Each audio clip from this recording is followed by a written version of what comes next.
No ves el inicio, ves la reacción. La superficie está tranquila y, de repente, los peces salen de una zona del agua como si algo hubiera pasado por debajo de ellos. No saltan, huyen al mismo tiempo, rompen la capa del mar y desaparecen fuera de cuadro. Encima, las aves hacen lo mismo. No giran para observar, no esperan, se van. Y eso ocurre antes de que tú notes cualquier otra cosa. Luego, el agua cambia. No es una ola, no es corriente, no es viento. Es como si una parte del océano dejara de comportarse como agua normal. La superficie vibra en líneas finas, la luz se rompe, el reflejo ya no se queda quieto. Miras un punto y parece estable. Lo vuelves a mirar un segundo después y ya no tiene la misma forma. Desde abajo, pero no sube como imaginas. Se siente más como una presión que atraviesa el agua y la obliga a responder. Ahí es donde empieza el problema, porque tú creciste pensando que el peligro en el océano siempre se ve venir. Un animal grande, un ataque, una tormenta, algo visible, algo con forma. Pero la mayor parte de la vida en la Tierra no está arriba, está abajo, fuera de tu vista, bajo capas de oscuridad, presión y temperatura, donde casi nada debería moverse con normalidad. Y aún así se mueve, se organiza, reacciona antes que tú, a veces desaparece antes de que entiendas por qué. Eso debería ser solo comportamiento animal, una respuesta simple del entorno. Pero no explica por qué tantas especies distintas hacen lo mismo al mismo tiempo. No explica por qué una zona entera queda vacía sin dejar rastro de lucha, de alimento o de paso. No explica por qué, cuando el agua todavía parece calmada, la vida ya decidió que ese lugar dejó de ser habitable. Y lo más inquietante es ver a la criatura para sentir que está ahí. Basta con ver cómo el ambiente empieza a fallar a su alrededor. La cámara baja y el agua se vuelve espesa, llena de partículas. El haz de luz no avanza. Choca con una nieve suspendida que aparece de la nada. El fondo no está quieto. El sedimento se levanta en ráfagas cortas, como si algo respirara debajo del suelo. Un cable se tensa, un sensor vibra, luego se detiene a hacerlo. Siempre en el mismo sector, siempre un poco más cerca. Entonces pasa otra vez. Primero cambia el entorno, después reacciona la vida. Y solo al final entiendes que ahí abajo hay algo más que un ecosistema. Hay territorios completos gobernados por formas de vida que no necesitan mostrarse para alterar todo lo demás. Organismos que envenenan el agua a su alrededor. Colonias que devoran lo que entra en su rango. Cuerpos blandos, casi invisibles, capaces de paralizar, invadir o disolver sin hacer ruido. Y especies que ni siquiera atacan por hambre, sino por simple contacto, como si el océano hubiera llenado sus zonas más profundas. La ciencia puede decirte que esto tiene explicación. Presión, química, adaptación extrema. Y sí, eso debería bastar.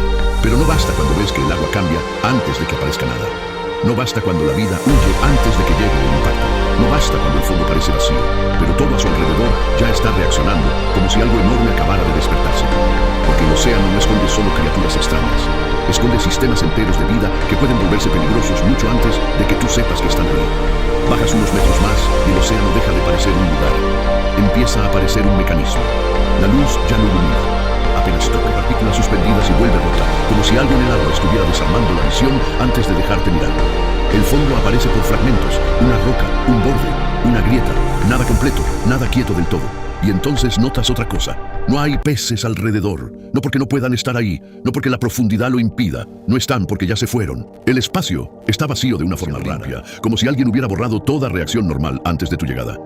No ves persecución, no ves restos, no ves lucha, solo ausencia. Y cuando en el océano la vida desaparece al mismo tiempo, casi nunca significa calma, significa aviso. La cámara avanza un poco más y el suelo responde. No se rompe, no explota, tiembla en zonas cortas.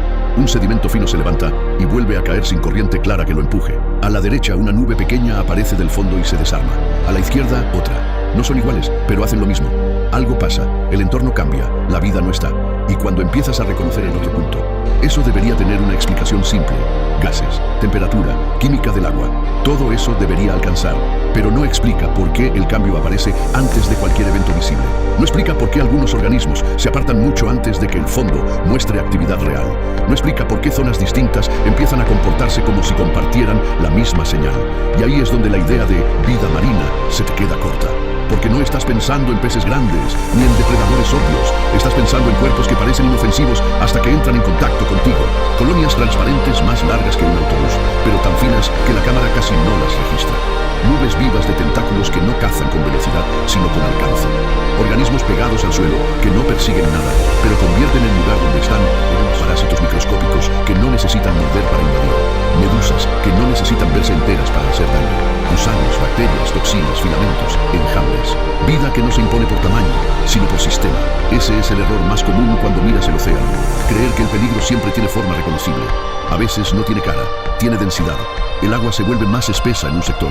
La visibilidad cae sin motivo claro.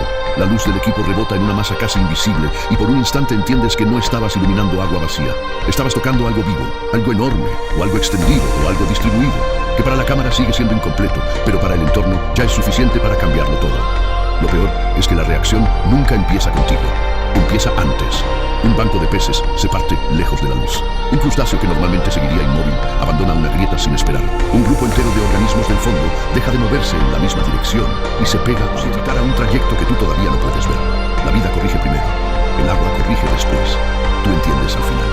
Y cuando por fin crees que ya sabes dónde mirar, el océano te mueve el problema de lugar, porque no siempre es una criatura. A veces es un campo entero de vida actuando como una sola cosa.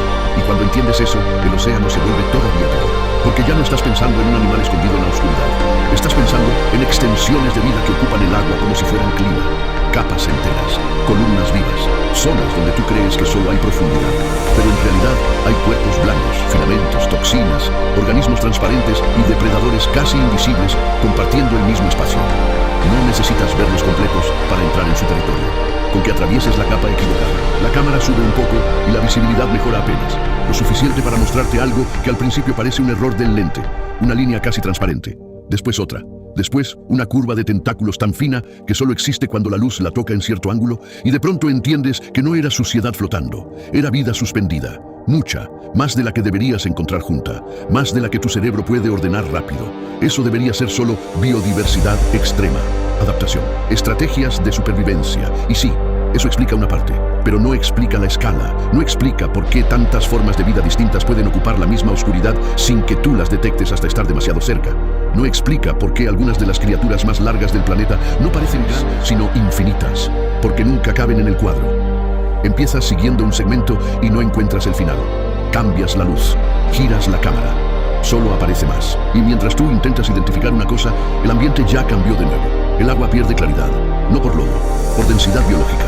Partículas orgánicas, restos suspendidos, cuerpos microscópicos, filamentos de mucosa, microvida flotando en una columna que parecía vacía. El foco entra y sale. El haz del ROV atraviesa una zona limpia y en la siguiente se vuelve lechoso. El suelo sigue abajo, pero deja de importar, porque el peligro ya no está pegado a la roca. Está alrededor, está entre tú y la visión. Ahí aparece otro error. Creer que lo peligroso en el océano profundo vive quieto. No, también cantidades absurdas de vida abandonan la profundidad y cambian de nivel al mismo tiempo. No como una estampida, como una transferencia silenciosa. Millones de cuerpos pequeños ascendiendo desde la oscuridad, atravesando capas de agua con una precisión que parece mecánica. Eso debería ser solo migración vertical, un comportamiento conocido. Pero no se siente conocido cuando ves ocurriendo como una pared viva que sube desde abajo. Primero desaparecen los depredadores del borde. Después cambian los pequeños organismos. Después, el agua misma parece cargarse de movimiento. Y cuando la luz toca ese ascenso, no revela individuos, revela masa. Otra vez pasa lo mismo. Algo cambia. El entorno responde. La vida lo sabe antes que tú. Y tú sigues pensando en mordidas, colmillos, ataques directos. Pero gran parte del peligro no te persigue, te rodea, te toca sin que lo notes, te inmoviliza, te envenena, te confunde el oxígeno del agua. Te obliga a entrar en una zona donde todo lo vivo ya hizo una corrección que tú todavía no entendiste. El océano no necesita mostrarte un monstruo, le basta con moverte a través de un sistema vivo que ya decidió que no perteneces ahí. Entonces miras hacia arriba esperando alivio y descubres otra cosa. Lo que estaba oculto abajo no siempre se queda abajo. Lo que estaba oculto abajo no siempre se queda abajo. Ese es el último error. Pensar que la superficie te devuelve el control. Pensar que, si vuelves a ver cielo, horizonte y luz, ya saliste de la parte peligrosa. Pero muchas veces, lo que sube, no lo hace como un animal que rompe el agua. Sube como cambia, como una capa distinta, como una franja del mar que ya no refleja igual, que ya no mueve igual, que ya no deja vivir igual. Lo primero que notas es el comportamiento del agua. Una zona entera empieza a verse más espesa. La cámara apunta y no encuentra una forma. Encuentra partículas, hilos, restos mínimos suspendidos, pequeños pulsos de bioluminiscencia que no iluminan, delatan movimiento. Después llegan las medusas, no una, muchas, algunas pequeñas, casi invisibles, otras tan largas que la cámara no puede seguirlas completas. Entran en el cuadro como si ya estuvieran ahí desde antes, flotando fuera de tu atención. No persiguen, no aceleran, solo ocupan el espacio correcto en el momento correcto. Y con eso basta. Entonces la vida alrededor desaparece otra vez. Los peces cambian de nivel. Las aves dejan de tocar esa franja del mar. Incluso el bote corrige sin que nadie lo diga, porque la superficie, como si debajo hubiera una masa viva reorganizando el agua. no ves ataque, ves evitación. Y en el océano, cuando todo evita el mismo lugar al mismo tiempo, casi nunca es por casualidad. Eso debería explicarse con floraciones, cambios de temperatura, falta de oxígeno, corrientes locales. Y sí, cada una de esas cosas existe. Cada una podría explicar una parte, pero no explica la velocidad con la que una zona deja. No explica cómo el agua puede parecer abierta y aún así estar llena de vida suficiente para inmovilizar, intoxicar o apagar todo lo demás. No explica por qué. Justo antes de que tú notes algo extraño, los organismos que viven ahí ya corrigieron su ruta. Y ese es el punto que más cuesta hacer. Parte de la vida en la Tierra no está donde tú miras normalmente, está debajo. Fuera del mapa mental con el que aprendes a imaginar el planeta. Está en capas que no visitas, en profundidades que la luz no toca, en columnas de agua que parecen vacías hasta que la cámara entra, falla el enfoque y revela que lo vacío nunca estuvo vacío, solo estabas viendo mal. El océano guarda volumen vivos, guarda enjambres que parecen niebla, colonias que funcionan como una sola cosa, cuerpos transparentes que no necesitan fuerza para ser peligrosos, zonas enteras donde la química cambia antes de que el movimiento se vuelva visible, lugares donde el contacto basta, lugares donde respirar sería el problema, lugares donde el agua ya está avisando y tú todavía sigues buscando una silueta.